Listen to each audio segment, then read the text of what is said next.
Taigi sveiki visi susirinkę į patį paskutinį susirinkimuką 10-osios mūsų šokių stovyklos.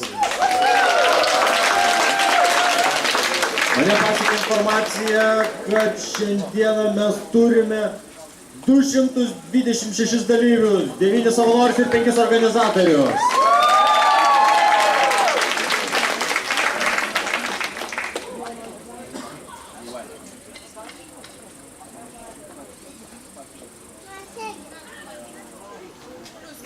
Šeši muzikantai ir amatininkai.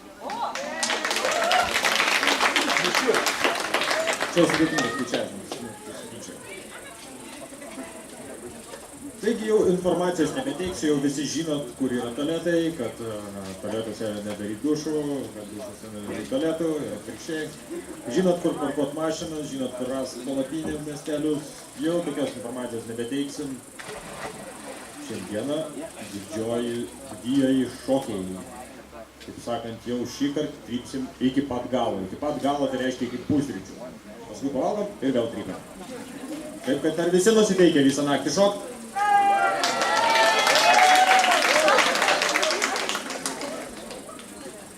Proga, aš pasakysiu, kas dar rytoj mūsų laukia. Rytoj pusryčiaujam, tada ypatingai tradicinė tapusi nuo 10 valandos paskaita, kurią ves legendintis Vytautas Tumėnas. Vytautai Tumėnai, ar jūs esate, ar jūs dar ruošite, ar galbūt jo nėra, nes jisai ruošite. O štai, Vytautai, gal trumpai ateisite ir papasakosite, kas ten rytoj bus. Greičiau, žmonės laukia. Labas rytas, aš vardu Vytas. Čia bus paskaita apie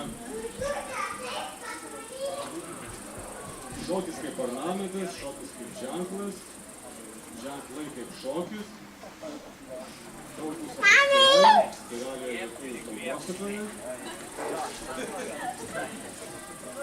Klausiau bus teikia Vytautai, labai teisingai atsakė. Čia toks vis tiek. Taip pat bus apie lyčių ornamentą arba lytiškumas ornamentų lytiškumo šokiuose, filosofiniai aspektai, paslaidžiai, žiūriniai aspektai šito dalyko, kodėl pasaulyje yra toks vyras moteris ir kaip argumentiškai tai yra daugelis kultūrų apmąsto. Tai bus ne tik materijas. O pilnamečiams, nepilnamečiams